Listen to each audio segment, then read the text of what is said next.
Before you begin, this story is a journey into darkness, where fear is not just a reaction, but a part of you, lurking, waiting to consume you. Escape is an illusion. The voices, the figures, are not mere imagination. Once you step in, there's no turning back. The nightmare has already begun. There is no waking up.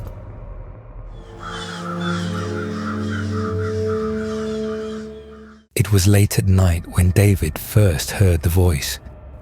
A whisper so soft, so barely perceptible, that it might have been a figment of his imagination. He wasn't sure anymore, not after everything that had happened. The sterile, pale walls of the clinic felt suffocating, and the constant hum of the fluorescent lights above only made it worse. David had once been like any other man, living a normal life in a world full of people, places, and memories. But that was before he was brought here. The clinic, the place that claimed to heal broken minds. A place where people like him were supposed to find their way back to sanity, where the therapist had all the answers. But David knew better now. There were no answers here, only more questions, and the whispers. It had been a week since he arrived. The constant injections, the doctors who never looked him in the eye, the patients who wandered the halls, their faces twisted with fear, madness, or worse, emptiness. Each night, the whispers grew louder, as if they were coming from the walls themselves, scratching at his mind. They said things to him, terrible things. His every thought felt contaminated, like he was being pulled into something he couldn't control. But it wasn't just the voices. There were the screams too, the ones coming from the room next to his. A woman, he thought her name was Marie. She screamed every night. At first, he thought it was just a side effect of the treatment, the drugs. But now, he wasn't so sure. The screams had changed. They had turned into pleas. Desperate, raw, tortured pleas. David tried to block them out, tried to bury his head under his pillow. But the whispers and the screams were always there, lingering in the corners of his mind, gnawing at him. It was as if they were coming from the very air he breathed. One evening, as he sat alone in his sterile white-walled room, trying to ignore the familiar echo of the whispers, the door creaked open. It was Dr. Ellison, the lead psychiatrist. She was young, tall, and striking, her face always set in a calm, almost unnervingly neutral expression.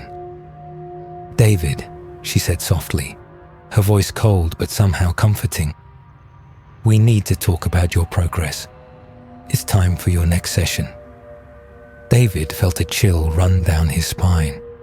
He had learned to dread the sessions.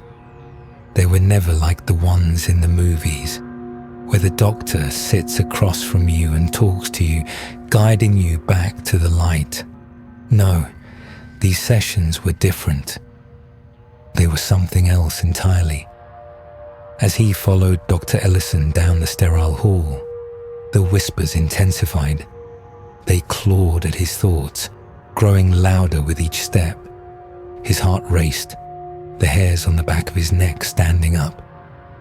They reached the door to the treatment room, a small, nondescript door at the end of the hall. The room beyond was lit with harsh, unforgiving lights. The walls, bare except for a single framed certificate hanging crookedly, felt like they were closing in on him. Dr. Ellison turned to face him, her expression unreadable. "This is for your own good, David. You understand that, don't you?" David opened his mouth to protest, but the words caught in his throat. He couldn't say anything. The walls were torn now. The whispers were no longer just in his head. They were in the room, filling the space around him, wrapping around him like a vice. "Please," David whispered, his voice trembling. "Let me out. I can't take it anymore." But Dr. Ellison only smiled. It was a smile that didn't reach her eyes, a smile that felt more like a mask than anything else. "You're not going anywhere, David. Not until we finish what we've started." The door clicked shut behind him, and the whispers swallowed him whole. David couldn't remember how long he'd been trapped inside the clinic, but he knew one thing for sure. It was no longer a place for healing. It was a prison, a madhouse, and he was a part of its twisted experiment. The treatment room was always cold, too cold, no matter how many blankets they gave him. The lights above buzzed incessantly, a constant reminder of the unrelenting presence of this place. David felt his mind slowly eroding under the pressure of it all. That night, something was different. Dr. Ellison had come to him earlier in the day with a strange look in her eyes. It wasn't her usual clinical detachment. This time, there was something darker behind her gaze. It unsettled him, but he couldn't put his finger on why. She had told him that it was time for a new kind of treatment, a more intense one. "You'll feel a little discomfort," she had said, her smile too tight, too forced. "But it's for your own good." David tried to resist. He had already been through countless injections, countless sessions that left his mind a fractured mess. But the fear of what was to come gripped him, and he couldn't find the strength to fight back. Now, as he lay on the cold metal table, the cold steel of the needle gleaming under the harsh light, David could feel the weight of his decision pressing down on him. His pulse was racing, his body trembling. He glanced at the door, but there was no escape. The nurse, a pale woman with hollow eyes, stepped forward. Her movements were too slow, too deliberate.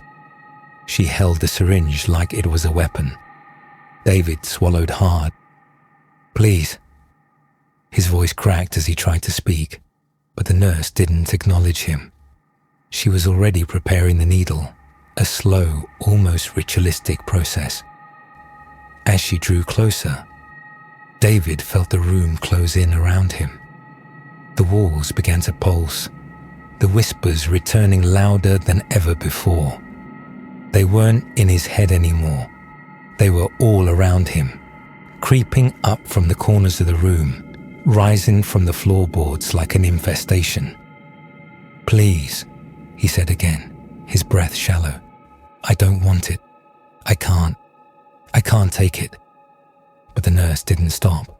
Her fingers were cold as she touched his skin, the needle hovering just above his vein. Suddenly, the door slammed open. David's heart leapt in his chest as a figure rushed in, but it wasn't Dr. Ellison. It was Marie, the woman who screamed every night. Her face was pale, her eyes wide with terror, but she wasn't screaming now. She was silent, her movements jerky, unnatural. Her hands twitched at her sides as if they weren't quite her own. Her eyes locked onto David's with a kind of desperate intensity.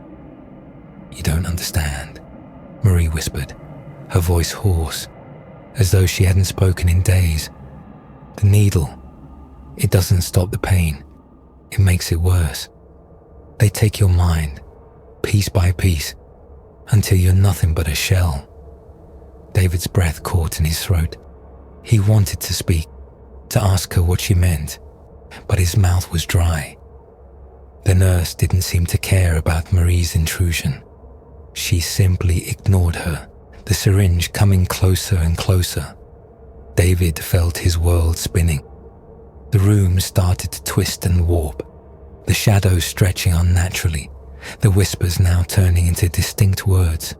They were voices, thousands of them, all speaking at once. "You can't leave. You'll never leave. You're already one of them." The needle was at his arm now, too close, too cold. He could feel his pulse thumping in his ears. The seconds stretched out into eternity. He felt trapped in a nightmare, his body unable to move as the needle pressed into his skin. The moment the needle pierced, an electric shock of pain coursed through him, sharp and unbearable. But it didn't stop there. The pain didn't fade. It expanded, crawling up his arm, slithering into his chest, tightening around his ribs like a vice. His entire body felt like it was being ripped apart from the inside, his organs twisting and contorting. The whispers in the room turned into screams. The walls seemed to bend and stretch, the lights flickering, and in the dim glow, David could see them. The other patients standing in the doorway, their eyes vacant, their faces twisted in anguish. They were watching him. Marie collapsed to her knees beside him, her hands clawing at her own face as she sobbed. "They're not healing us, David," she cried, her voice breaking. "They're turning us into something else, something they can control." David's vision blurred, the room spinning faster, and then blackness. David awoke to silence. The darkness around him was suffocating, but he couldn't move, couldn't even blink. His body felt heavy, numb, as if he were trapped in someone else's skin. His chest rose and fell, but each breath felt like it was coming from a different person, as though the very air in this place was poisoned. The pain from the needle was gone, but the emptiness inside him, that remained. It was deeper now, an abyss that stretched infinitely. He couldn't remember what had happened after Marie collapsed. He couldn't remember anything. His mind was a blank slate, washed away by whatever they had done to him. And then the whispers began again. They crawled from the walls, threading into his ears, wrapping around his thoughts. Words he couldn't understand, but they weren't random. They were deliberate, insistent. His mind, now more fragile than ever, was slowly breaking under their weight. David tried to call out, but his voice was gone. His mouth moved, but no sound came. A cold sweat drenched his skin, and panic surged in his chest. His eyes darted around the room, but there was no escape. The lights above flickered, casting strange shadows that twisted into grotesque shapes. The door opened. Dr. Ellison entered, her figure looming in the doorway, the faint light behind her making her seem like a silhouette of death itself. She smiled, but there was no warmth in it. It was a smile that belonged to someone who had long given up on humanity. "You're doing well, David," she said, her voice strangely soothing. "We're almost there. Just a few more steps and you'll be free." David wanted to scream, to beg her to stop, but the words never left his throat. Instead, the whispers grew louder, their tone mocking, relentless. "You're not free. You'll never be free." Dr. Ellison stepped closer, holding a syringe in her hand. It gleamed under the harsh light, the liquid inside it a dull, ominous shade. "This will help you. It will silence them." David's eyes widened. He knew what it was. Another needle. Another attempt to erase whatever little was left of him. But he couldn't move, couldn't stop her. The whispers were everywhere now, drowning him, filling every crevice of his mind. "You're a part of this now, David," Dr. Ellison continued, her eyes cold. "There's no going back. You'll become one of us, whether you want to or not." The syringe pressed against his skin, and once again, David felt the searing pain. But this time, it wasn't just physical. The needle was digging into his mind, into the very core of his thoughts. The pain was unbearable. The whispers grew into full-blown screams, a chorus of anguish that rattled his bones. David wanted to fight back, but he couldn't. His mind was slipping. The shadows in the room seemed to stretch out and twist, forming monstrous shapes that circled around him. And then, a voice, clear and distinct, broke through the chaos. "You're not alone." The voice was familiar, but David couldn't place it. His vision blurred, and for a moment, he thought he saw Marie standing in the corner of the room, her eyes full of terror, her mouth moving silently. "Get out. It's not too late." But then the pain intensified. His vision went black, and the room disappeared, leaving only the sound of the whispers and the crushing silence that followed. David's mind swirled in darkness. For hours, or maybe days, he couldn't tell. Time had become irrelevant. He floated in an endless void, disconnected from his body, from reality. The whispers had faded, but they lingered in the back of his mind, like an echo of something just out of reach. When he finally opened his eyes, the world was different. The room, the clinic, everything was still the same, but something about it felt wrong. The air was thicker, suffocating, as if it carried the weight of 1,000 unspoken truths. The shadows seemed to move, shifting in the corners of the room, creeping closer, watching him. David sat up slowly, his body protesting the movement. The pain was gone, but a lingering coldness remained. His fingers trembled as he touched his forehead, his skin slick with sweat. The room was dim, lit only by a flickering bulb that cast long, twisted shadows across the walls. Then he heard it, a soft, almost inaudible sound, like a whisper carried on the wind. He turned his head, eyes scanning the corners of the room. The sound grew louder, more distinct. It was a voice, familiar and distant at the same time. "David." The voice called softly, almost lovingly. His heart skipped a beat. It was Marie's voice. But why? She was gone, wasn't she? He'd seen her collapse, her face contorted in pain. The memories were blurred now, distorted by the fog of whatever they had injected him with. "Marie." His voice was hoarse, barely a whisper.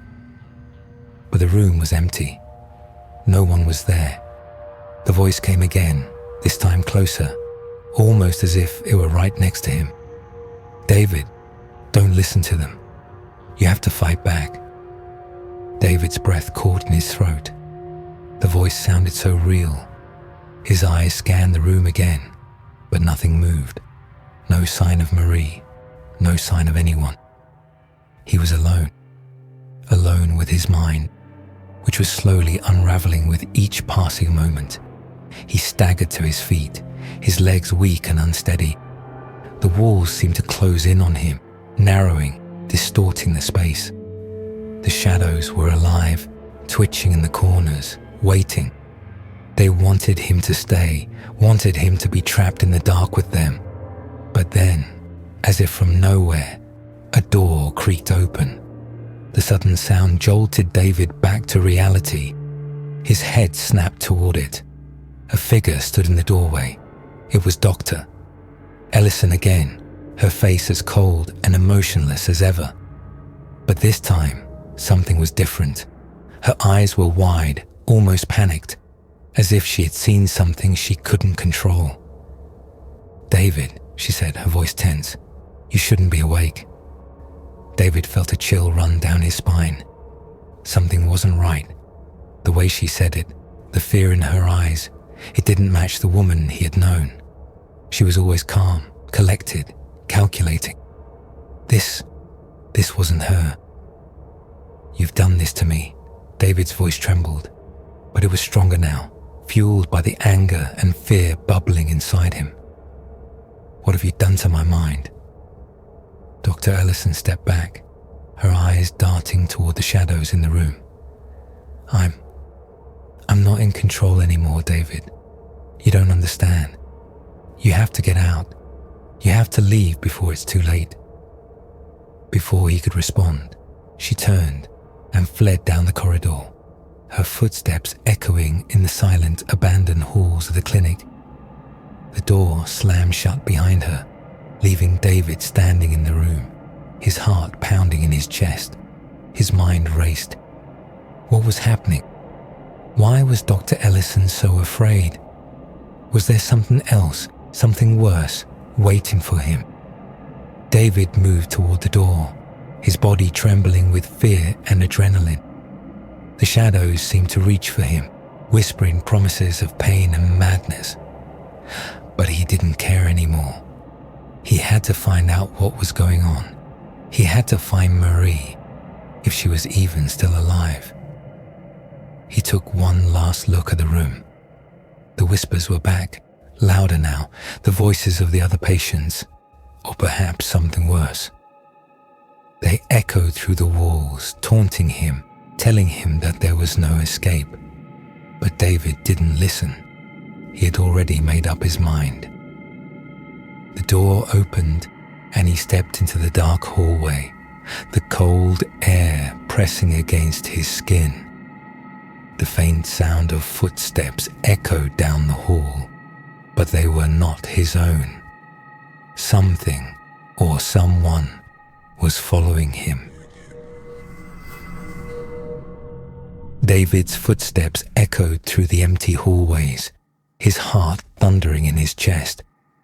The cold air felt like ice against his skin, seeping into his bones, making every movement feel slow and deliberate. But it wasn't the chill that made his blood run cold. It was the overwhelming sense of being watched. As he moved down the corridor, the shadows seemed to shift, as if they were alive, stretching and recoiling in the dim light. They whispered to him, their voices unintelligible at first, then clear, too clear. "You can't escape," they murmured in unison, their voices like nails on a chalkboard. David's pulse quickened, but he forced himself to keep moving. He couldn't stop now. He couldn't let fear take control. Marie's voice had been real. He had heard her, felt her presence. She was still here somewhere. He had to find her. Turning a corner, David spotted a door at the end of the hallway. It was slightly ajar, the faintest sliver of light spilling out into the dark. Without thinking, he rushed toward it, hoping against hope that it would lead him to some kind of answer. The door creaked open with a low groan. The room inside was small, its walls lined with shelves filled with dusty old medical supplies. In the center of the room stood a single worn-out chair, and on that chair, a figure sat, hunched and still. David's breath caught in his throat. He knew that figure. It was Marie, but she wasn't the same. Her once vibrant eyes were hollow now, void of life, and her skin was unnaturally pale. Her hands were bound to the arms of the chair, the straps digging into her skin, leaving deep red marks. Her head hung low, as though she had given up on the fight long ago. "Marie!" David rushed to her side, his hands trembling as he tried to gently lift her head. "Marie, what happened to you?" She stirred slightly at the sound of his voice, but her eyes didn't meet his. Instead, they stared blankly ahead, as though seeing nothing at all. Her lips parted, but her voice was barely a whisper, hoarse and cracked. They took it. They took everything," she muttered, her words slurring together. "My mind, my thoughts, gone." David's stomach twisted. He felt a surge of guilt, of helplessness. He had to do something. He had to get her out of here, out of this nightmare. But before he could react, a loud bang echoed from the hallway, followed by the sound of hurried footsteps. The door slammed open with a force that rattled the walls. Dr. Ellison stood in the doorway, her eyes wide with terror, her breath coming in ragged gasps. "David, no," she screamed, her voice breaking. "You don't understand. You can't save her. You have to leave. It's too late for both of you." David looked up at her, his mind racing. What was she talking about? What had happened to Marie? Why was she so afraid? Dr. Ellison took a step forward, her hand trembling as she reached for him. "You're already one of them," she whispered, her voice barely audible. "There's no turning back. They've marked you. You're..." Suddenly, the lights flickered. The shadows in the room seemed to grow, stretching and distorting, like dark fingers reaching out to pull them into the abyss. The whispers rose to a deafening crescendo, filling David's mind with voices, hundreds of voices, all screaming at once. David stumbled back, his breath coming in ragged gasps, his vision blurred, the room spinning around him. He could hear Marie's voice now, faint but growing louder. "They're coming for you, David," she whispered, her voice distant yet clear. "They're all around you. Don't trust her." The floor beneath him trembled as if the entire building was shifting. The shadows pressed in from all sides, the walls seeming to close in. David's heart raced, panic rising in his chest. He tried to focus on Dr. Ellison, but her face was changing, shifting, like a mask slipping off to reveal something else, something darker. And then everything went black. David awoke in darkness, his body stiff and aching, as though he had been lying on cold stone for hours. He tried to move but found himself restrained, his wrists bound tightly to a chair. His heart raced as panic began to claw at his chest. The whispers from before, those relentless, maddening voices, still echoed in his mind. But this time, they were louder, more insistent. "David, David." They called his name over and over again, until it felt as if the walls themselves were closing in. His eyes darted around, but the room was pitch black. His breath came in shallow gasps, the sound of his heartbeat deafening in his ears. He couldn't see anything, but he could feel it. The presence, the weight of something watching him from the darkness. "Help me," a voice murmured, so faint it was barely audible. David's head snapped toward the sound. Marie. Her voice was soft, broken, but he could hear her. "Marie," he whispered, his throat dry, the words catching in his chest. His heart pounded in his chest as he strained to make out any detail in the darkness. Don't look at them," she warned, her voice cracking. The fear in her tone sent a chill through him. They're not human anymore. They've taken them. They've taken everything. David's stomach churned, his mind spinning. What had happened to them? What had they done to Marie, to the others? He tried to remember how he got here. What had happened after the lights went out, after Dr. Ellison's warning. But his memory was a fractured mess, like shards of glass, each one sharp and painful. Suddenly, the sound of footsteps echoed through the room, slow and deliberate. Someone was coming, someone who wasn't Marie. David's blood ran cold as the door creaked open. A figure stepped into the room, its silhouette barely visible in the dim light filtering through a crack in the door. The figure was tall, its movements jerky, unnatural, like a puppet being controlled by invisible strings. David's pulse quickened. Who was it? Was it another doctor? Was it Dr. Ellison again? But no, this figure. This thing didn't move like a person. The air in the room grew heavier, as though something was pressing down on him, suffocating him. The whispering voices grew louder, swirling around him like a storm. They weren't just in his head anymore. They were all around him, their words jagged and fractured. "It's too late. You belong to us now." David's skin prickled with dread, and he fought against his restraints, but they were tight, too tight.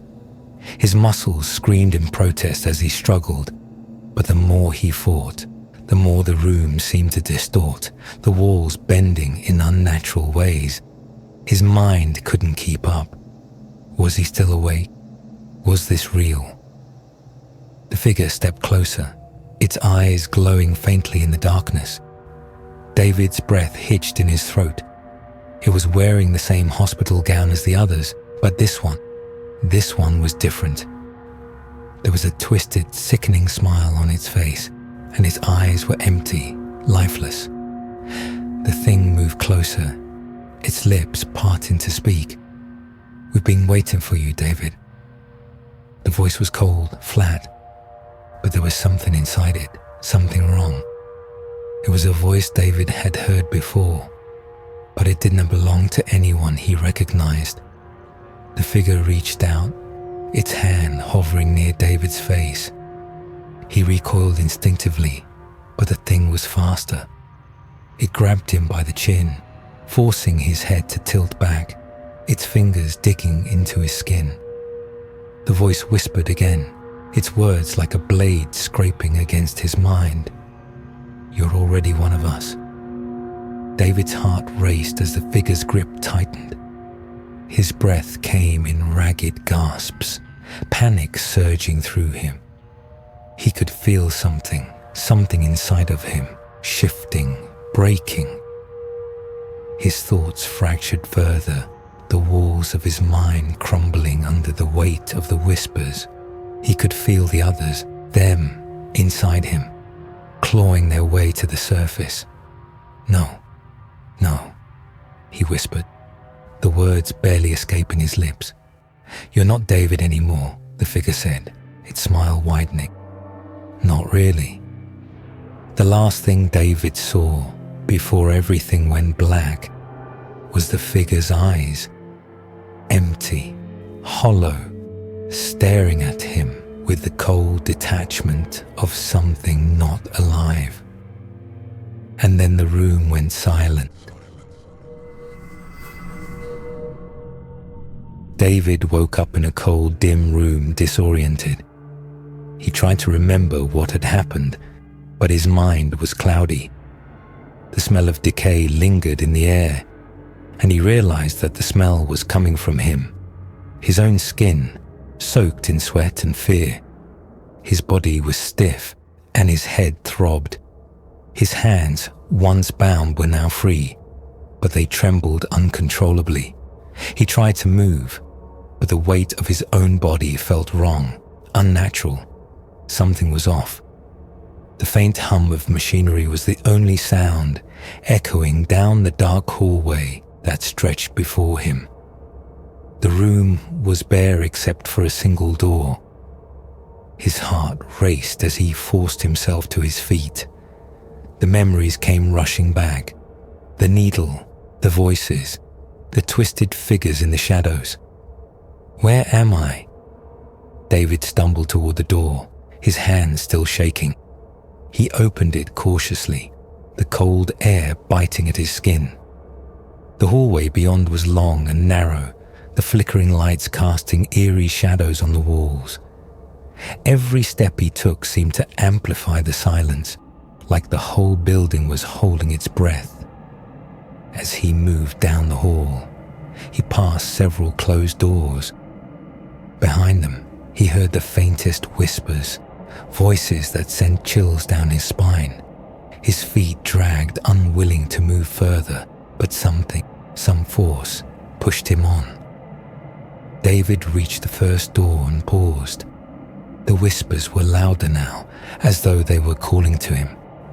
The air seemed to thicken around him, as if the very walls were alive. He grabbed the door handle and opened it. Inside was a dark, empty room, or so it seemed. As his eyes adjusted, he saw them. Figures standing motionless, their faces turned away. David froze, his pulse quickening. There were at least a dozen of them, all in hospital gowns, just like the ones the patients wore. Then one of them, a woman, turned. Her eyes were hollow, lifeless, and when she spoke, her lips barely moved. "You're one of us now," she whispered. Before David could react, a man lunged from the darkness. His hands gripped David's throat, tightening with brutal force. David gasped for air, his heart hammering in his chest as he struggled to break free. The woman's voice echoed again, low and cold. "You're not leaving." David's vision blurred, the world around him spinning.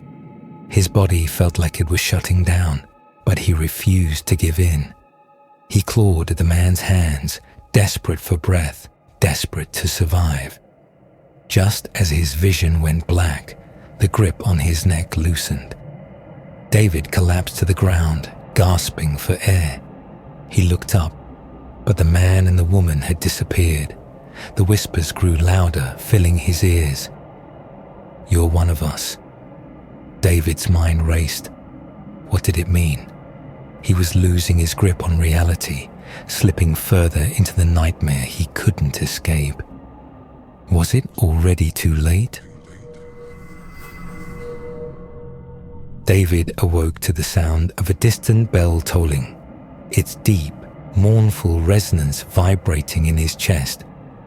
His body felt as though it had been shattered and reassembled, each joint creaking with the weight of an unseen force. His surroundings were unfamiliar, yet there was a twisted familiarity to them. It was the same cold, dim hallway, but now everything seemed more real, more alive. His legs barely supported him as he stood, swaying like a leaf in the wind. He knew this was it. He could feel it in his bones, the creeping dread that had been with him since the moment he arrived at the clinic. There was no way out. The whispers were louder now, everywhere, surrounding him, in the walls, in the air, even in his own mind. "You're one of us." The voice was unmistakable. It was no longer coming from the patients, the hollow-eyed figures. It was in his head, their voices, their thoughts, all merging into his own. David stumbled forward, his breath shallow. He had to find Dr. Ellison. He had to end this, whatever it was, whatever had been done to him. But the clinic was no longer a place of healing. It was a tomb, and he was its final occupant. As he moved through the darkened halls, his footsteps echoing louder than they should, he saw them again. Those figures, the ones who had stood in the rooms, motionless. They were walking now, their heads hanging low, their bodies twisted in unnatural ways. They didn't speak. They just walked, mindless, their eyes vacant. David reached the end of the hallway, and there, in the doorway, stood Dr. Ellison. Her smile was cold, a predator's grin. Her eyes were no longer the clinical detachment they had once been. Now, they were filled with something darker, something satisfied. "You've come," she said softly, almost like a lover greeting her prey. "You're ready." David's chest tightened. What have you done to me?" he gasped, his voice weak. "Done?" Dr. Ellison stepped closer, her steps deliberate, almost measured. "I've given you what you always wanted. Freedom from the mind, freedom from the body. Now you're one of us." David's vision blurred. His legs buckled beneath him as he sank to his knees. The whispers grew louder, more insistent, and the room seemed to bend around him. His thoughts were slipping away, like sand through fingers. He could feel his grip on reality weakening. You can't leave, Dr. Ellison continued, her voice almost affectionate. There's no escaping the process. Once it begins, there's no going back. You're part of the experiment now. David's chest heaved as his mind screamed for clarity. Escape. But every thought he had was drowned out by the sea of voices. His body trembled, his skin crawling with the sensation that something was inside him, something other than his own thoughts. He looked up at Dr. Ellison, his eyes wild with terror. "I'll never be like you," he shouted, but his voice sounded weak, like someone else was speaking through him. She laughed softly, almost pityingly. "You already are." Suddenly, the clinic's walls closed in, the floor beneath David's feet shifting like quicksand. The last thing he saw was Dr. Ellison's face, her eyes gleaming with cruel satisfaction, before the darkness overtook him.